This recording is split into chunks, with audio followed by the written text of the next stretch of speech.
Espaço Sorran de Terapia Holística, curso livre EAD online de acupuntura em ginecologia e obstetrícia.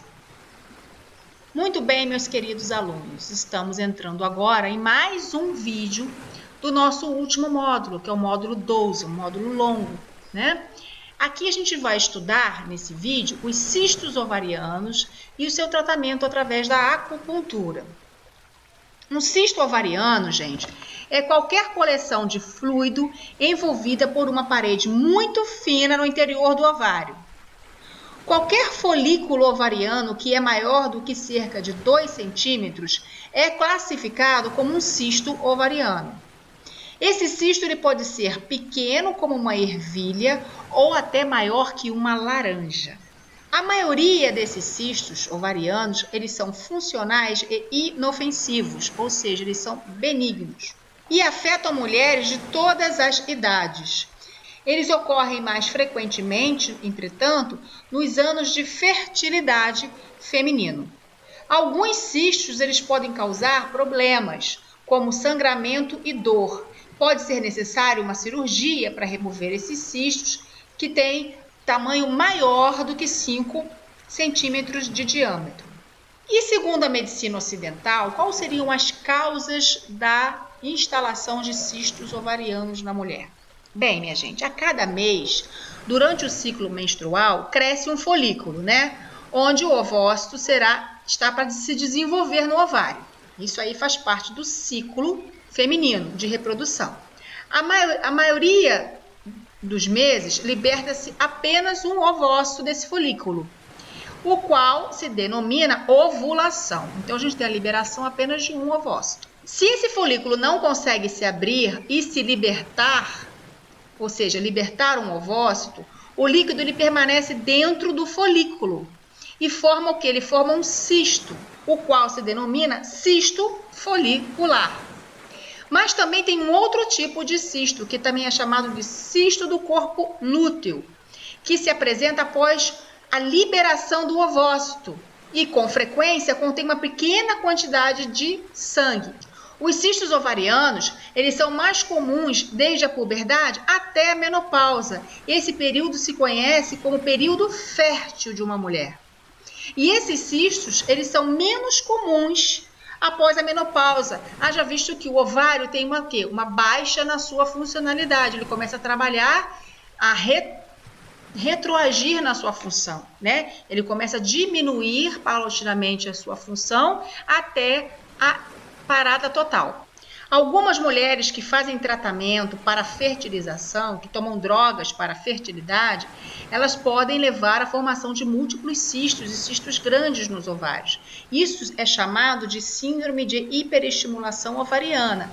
É uma repercussão, né, um efeito colateral de um tratamento pela hiperestimulação, justamente para que ele produza mais e consiga promover o fenômeno da fecundação com maior probabilidade. E quais são os sintomas do ponto de vista ocidental? Bem, na maioria das vezes, eles não causam sintomas, mas quando eles causam, né, são a dor, atraso na menstruação, distensão abdominal, a dor pélvica logo um pouco depois do começo ou finalização do período menstrual, a dor nas relações sexuais ou durante movimentos, se movimenta, levanta, senta da cadeira, leva uma pontadinha, dá uma pontadinha. Essa dor pode se transformar mais grave, ficar uma dor constante, uma dor surda, uma dor forte, enfacada, que é uma dor intensa, repentina. Isso indica que o cisto se rompeu, né? Pode estar associado a náuseas, a vômitos. Uma característica da pele é a produção de acne. Então, algumas mulheres na fase madura, mulheres de 25 anos que começam a apresentar acne no rosto, é legal a gente referenciar para um ginecologista para pesquisar a presença de policistos no ovário. E um outro sintoma que pode estar acontecendo é justamente a dificuldade de engravidar, porque há uma produção excessiva desses ovócitos, eles não estão adequados para serem fertilizados. Então, apesar dela produzir em boa quantidade, é uma quantidade até além ou até um tamanho grande, eles não estão em qualidade adequada.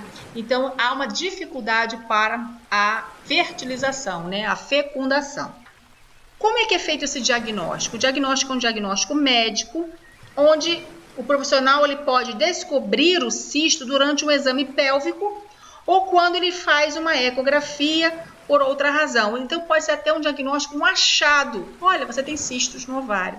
Uma ultrassonografia, geralmente, né, que é chamada de ecografia, faz-se para diagnosticar um cisto. O médico ou o pessoal da enfermaria, ele talvez precise examinar de novamente a paciente por volta de 6 semanas para verificar se esse cisto desapareceu. Por quê? Pode ser apenas um momento da ovulação, pré-ovulação, ele está grande, ele aumentou de tamanho, mas é só uma fase fisiológica. Então, precisa saber se ele foi liberado ou se ele continua ali fixo, correto? E que exames eles vão utilizar? Exames de imagem. Dentre eles, a tomografia, o Doppler, o fluxo de Doppler, a ressonância magnética. Existe um exame de sangue, que é chamado CA-125. Ele vai procurar uma possibilidade dessa paciente vir a desenvolver um câncer, chegando à menopausa. Existem os níveis hormonais, como os hormônios ovarianos, eles são pesquisados, o folículo estimulante, o hormônio luteinizante, o estradiol, prolactina, testosterona, né? São hormônios que são avaliados para ver como é que está a produção, como é que está o equilíbrio endócrino na função do ovário de produzir esses óvulos, né? E, é claro, prova de gravidez tem que ser feita também. Né? O tratamento geralmente é muito simples, eles utilizam pílula anticoncepcional justamente para que esse ovário pare de produzir por um determinado período para que ele possa se recuperar e retornar a uma produção mais equilibrada. O anticoncepcional ele pode reduzir o risco de novos cistos, a formação de novos cistos, mas ela não diminui o tamanho de cisto que já existe. Ok?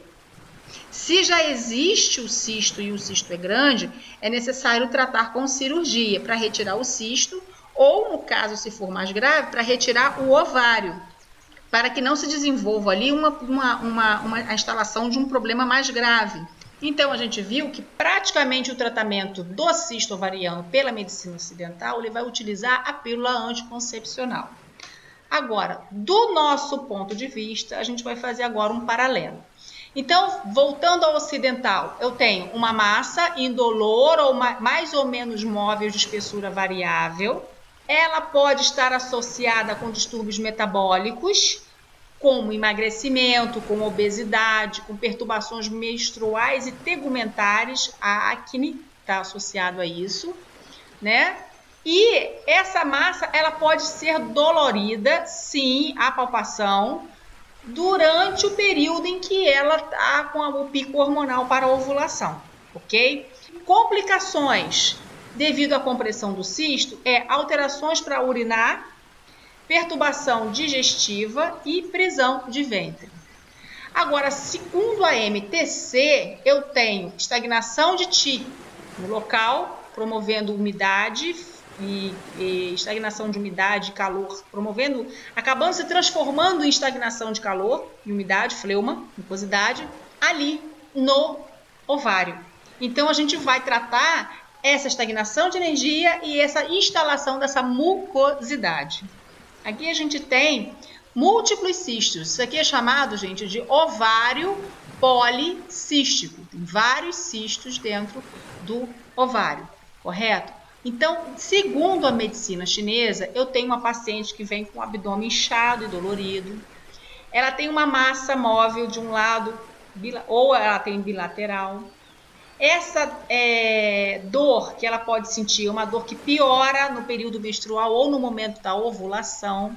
Ela tem uma leucorreia esporádica, esqueci do E aqui, uma leucorreia esporádica, geralmente associada ao momento de pré-menstrual. O rosto é um rosto mais para macilento, estado abatido, né, de mental. A língua é uma língua com revestimento delgado e amarelo, então tem mucosidade, calor já se instalando, pulso é pulso de corda pelo calor e pela dor, e escorregadio pela umidade e mucosidade. A nossa terapêutica em cima dos cistos ovarianos vai se basear na regularização desse Ti para evitar essa estagnação que está acontecendo, não está tendo um ciclo, é uma parada, nessa parada começa a produzir cistos, né? E dissolver a mucosidade. Então é um trabalho, toda vez que a gente tem fleuma e mucosidade, a gente sabe que a gente tem um trabalho longo pela frente. Né? Não são apenas 10 sessões que vão resolver o problema da nossa paciente, ela vai ter que ficar com a gente um tempinho de tratamento para a gente evitar até a instalação desse ciclo crônico. Eu vou utilizar pontos como o Guanyin, que é o VC4, o estômago 30, que é o Qigong, estômago 29, Gilai, o BP6, Zigong. No local onde tem essa massa, a gente vai trabalhar em forma de flor de ameixa, né, cercando, né, flor de ameixa em volta desse local onde tem essa massa, para a gente dispersar essa energia ali. O F2, que é o Xinjiang, F5, que é o Ligu, e o F14, que é o Qimeng. Nesse caso, VC4 ou Guanyin, residência do Qi primordial, foi escolhido principalmente pela sua função fisiológica, energética, de remoção de umidade e redução do calor. Tá? E ele também é um ponto de ação local. É ponto que atua no dial inferior. É ponto que também fortalece o dial médio. E se eu tenho mucosidade, eu tenho que melhorar, reforçar o baço.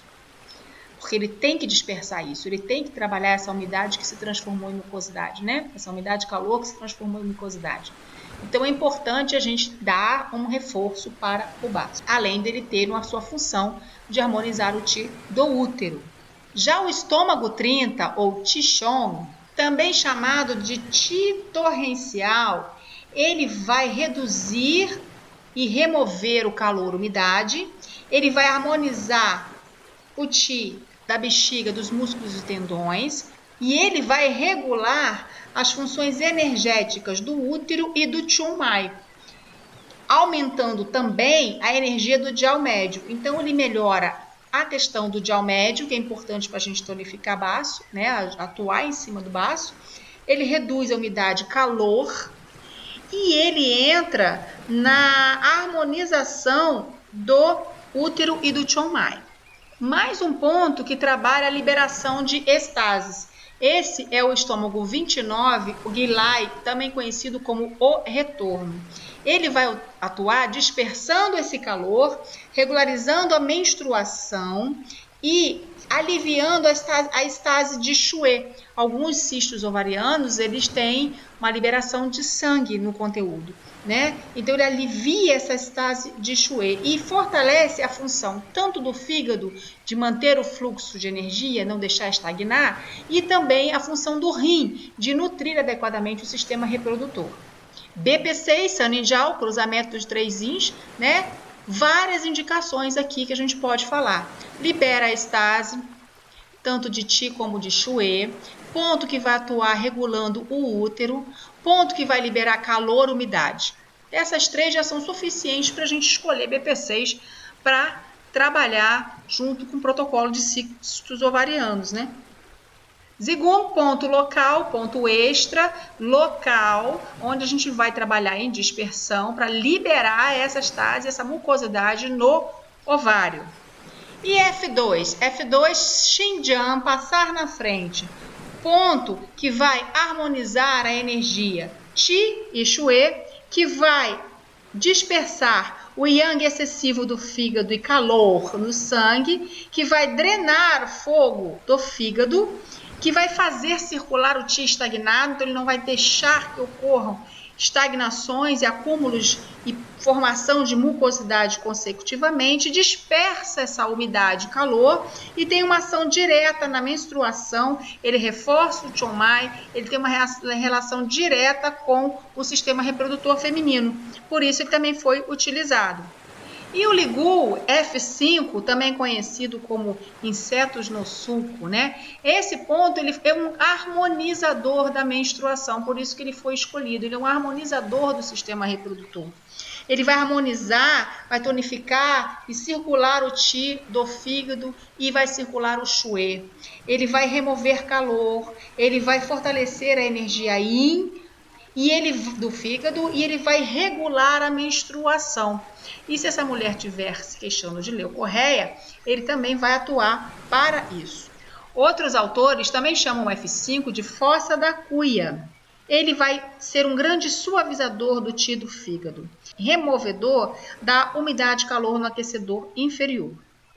E aí, gente, a gente finaliza o nosso protocolo com F14, um ponto muito importante que trabalha massas, né? Porque ele libera a estagnação de energia de Qi do fígado. Então, o F14, também chamado de Qi-Men, porta cíclica, é ponto humor, ponto de coleta do fígado. É ponto que vai harmonizar fígado, vai harmonizar estômago, que remove estagnação de Qi, que trabalha dispersando calor perverso e mucosidade, tanto do fígado como da vesícula biliar, promovendo a circulação e removendo as estases. Então, eu preciso mover essa estagnação no ovário. E o fígado tem uma relação muito direta, muito boa com o sistema reprodutor. Daí o F14 como um ponto legal para trabalhar toda vez que a gente tiver massas, né? O F14 é um ponto joinha de se trabalhar, apesar de ser um ponto distante, e a gente precisa até manter, né, o equilíbrio do alto e do baixo. Então, usar um pontinho distante também é bom.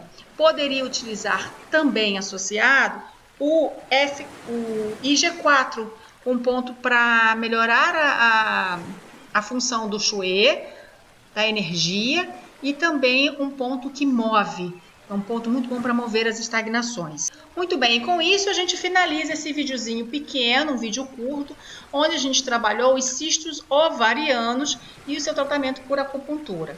No nosso próximo vídeo, a gente vai trabalhar o fibroma uterino, também conhecido como mioma, e o seu tratamento pela acupuntura. Muito obrigada, meus queridos, até o nosso próximo vídeo.